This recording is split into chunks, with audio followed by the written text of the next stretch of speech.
Lahat siguro tayo ay nagnanais na maging masaya. Mas gusto nating umingiti tayo kesa umiiyak, tumatawa kesa nakasimangot o nalulungkot. Mas gumaganda nga naman ang ating itsura, ang ating aura, mas gumagana ang ating pakiramdam, mas humahaba pa raw ang ating buhay. Fortunately, lahat tayo ay mayroong kakayanan na maging masaya. Bakit? Sapagkat lahat tayo ay mayroong kakayanan na magmahal at mahalin din naman. Maraming paraan para maging masaya, pero sigurado ko na mag-a-agree kayo sabihin ko na iba ang kaligayahang naibibigay ng pag-ibig o ng pagmamahal. Indeed, pwede tayong maging masaya sa pagkakaroon ng mga material na bagay tulad ng pera, ang makain natin, yung mga cravings natin, ang mapuntahan natin, yung mga lugar na gusto nating marating, ang mabili natin, yung mga bagay na ninanais, pinapangarap natin, ang maabot natin, ang mga tagumpay na minimithi natin. Pero sabi nga po ng isang Persian poet, it is love that brings joy to happiness. Simply put, ang pagmamahal ang nagpapalalim ng ating mga simpleng kaligayahan upang ito ay maging tunay na kagalakan. Ang ibig sabihin, anuman ang maranasan nating kasiyahan sa buhay, mawawalan yan ng saysay. Ito'y magiging fleeting upang mabilisan lamang kung hindi natin mararamdaman sa buhay ang pagmamahal. Kaya mahalaga upang tayo maging masaya, tayo manatili, mabuhay sa pagmamahal. Stay in love.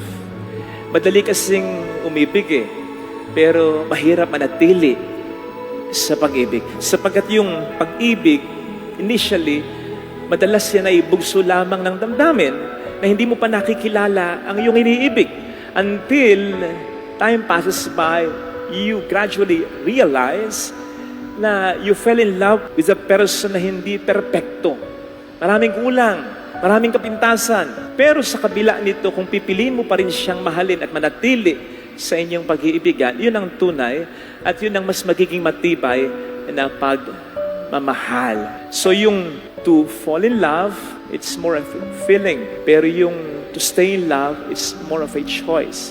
And that's how we stay in love. Mga kapatid, yung kagandahan ng pag-iibig ay hindi lamang natin mararamdaman initially sa beginning lang. Meron pang mga kasunod yan. Marami pang mga kasunod yan. Yung kaligayahang maidudulot ng pagmamahal na yan, hindi nga lamang sustained yung feeling na yan, yung feeling ng kaligayahan. Sapagkat life still has ups and downs. Hindi naman perpekto ang buhay, hindi naman perpekto ang mag-asawa, hindi naman perpekto ang mga tao, kaya walang perpektong pag-asama. So nandyan yung kalungkutan talaga, nandyan yung mga hindi magandang pangyayari. Pero when we remain in love, kung tayo mananatili sa pag-ibig, mas magiging ganap ang kaligayahan na maranasan natin dahil sa pag-ibig. Nasabi ko kanina na ang tunay na pag-ibig ay yung ibigin mo ang iniibig mo sa kabila ng imperfection nito. Just the same. Ang tunay na kaganapan ng kaligayahang na idudulot ng pag-ibig ay yung kaligayahan ng pag-ibig with all its imperfections.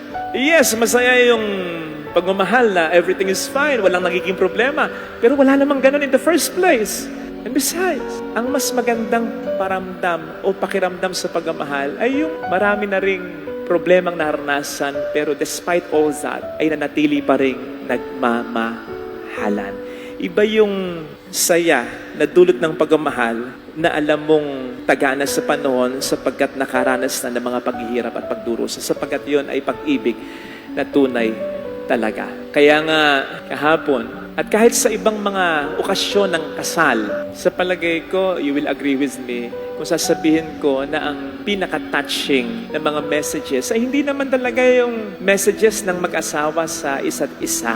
Lalo pat yung mga matatamis na salitang iyan ay kinakailangan pa nilang patunayan kahit pa matagal nang may relasyon yung dalawang yan bago ikasal.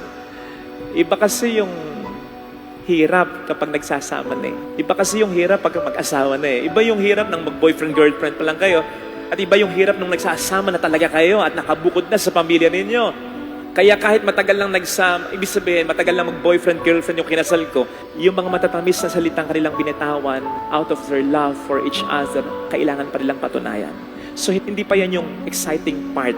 Kaya nga, babalik ako sa punto ko, kapag mayroong mga messages sa kasal, ang pinaka nakata-touch na message ay yung message ng mga parents ng ikinasal. Lalo pat kung yung mga magulang na yan ay nagmahal talaga bilang mga magulang sa anak nilang ikinasal. Sapagkat yung mga messages na yan, mula sa kanilang pusong nagmamahal ay obviously kanila lang napatunayan. Sa mahabang panahon na pwedeng nakaramdam sila ng disappointment, napaluha sila ng kanilang anak. Sa mahabang panahon na binigyan nila ng magandang buhay ang kanilang anak. Sa mahabang panahon na sila'y nalungkot dahil sa maling ginawa ng kanilang anak. At hanggang sa panahon na ito na ikinakasal na ang kanilang anak at sa mga susunod pang panahon na nandyan silang lagi para sa kanilang anak. Yun yung message talaga na ikaw ay iiyak. Sapagkat yun ay message ng pagmamahal na napatunayan na para sa kanilang anak na minamahal. Kaya sa okasyon ng kasal talagang yun yung pinakatotoong mensahe ng pagmamahal. Yung mensahe ng pagmamahal at kaligayahan ng mga magulang para sa kanilang anak na ikinasal. Kaya mga kapatid, tulad ng mga taong ito, mabuhay tayo sa pagmamahal upang maramdaman natin ang kaligayahan ng pagmamahal. Una, huwag natin gawing komplikado mga simpleng bagay. At pangalawa, manatili tayong nagmamahal habang tayo nabubuhay. Amen.